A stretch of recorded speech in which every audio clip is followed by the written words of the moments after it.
The extended lives of Allays allows for two unique qualities among them: the ability to hold a grudge and nearly unending creativity. However, it also drew negative attention from the likes of abandoned villagers, now calling themselves pillagers. These pillagers sought their own immortality. They settled in the Allay's dark oak forest, welcomed by the original residents. The Allay's leader, Genhorn, offered assistance building a home for the pillagers. Genhorn's prodigy, Roxalim, voiced skepticism about the pillagers, but Genhorn insisted they be welcoming. Things remained peaceful for a time as the pillagers grew more interested in death, and steady innovation led them to new and creative ideas. As the first Allays went missing, Roxalim again voiced concern about the pillagers and was again dismissed. However, their worries came true in the early dawn a few years after the pillagers came to the forest. The Allay, peaceful creatures mostly focused on helping others, were no match for the pillagers' weapons. An unknown number died that morning and over the following years within pillager prisons. One known casualty is Genhorn. Roxalim stepped up as the Allay's leader, struggling to negotiate with pillagers and trying to devise a plan. Their efforts weren't needed, however, as one day a villager like Cumin came to the forest.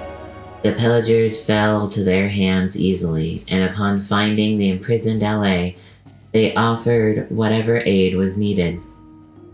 Few Allay chose to remain in the forest as the only place they ever knew. Most agreed living in proximity to the pillagers' former home wouldn't be a good idea, and started traveling with the new villager. When they came across a flower forest, Roxalim instantly felt at home, and the group split once more.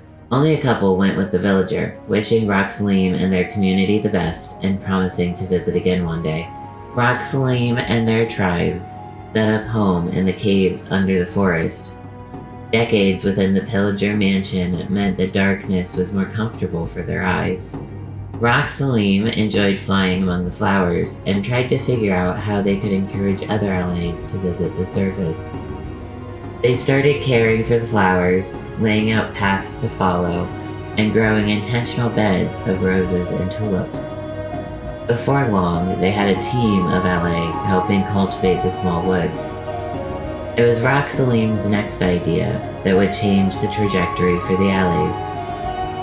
While the Allay have wings to fly among the forest, most larger visitors in the area didn't, which meant they only got one view of the flowers.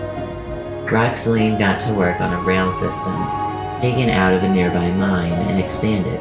Upon the opening of the rail system throughout the woods, more people started visiting Roxalim's gardens. They'd hoped the work, beauty of the area, and happy people could replace the memories of the pillagers, but it wasn't successful. Roxalim once again tried to focus on the flowers, bringing more bright positivity into the area.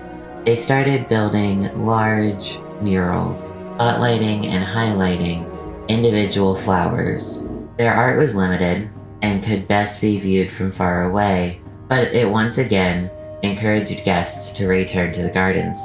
Over the years, the Allay had also added a music area and petting zoo of chickens, while more and more came to visit the area. When rummaging through old things one day looking for inspiration for their art, Roxalim found saplings from their days in the dark oak forest. They decided to plant the saplings toward the back of the park, although guests weren't allowed inside. How exactly Roxalim found still living pillagers is unclear, but guests reported seeing flags and hearing noises from the dark oak forest, and ultimately attendance dropped. Roxalim wasn't concerned, however, more focused on their new project, making pillagers feel the pain they put Allays through.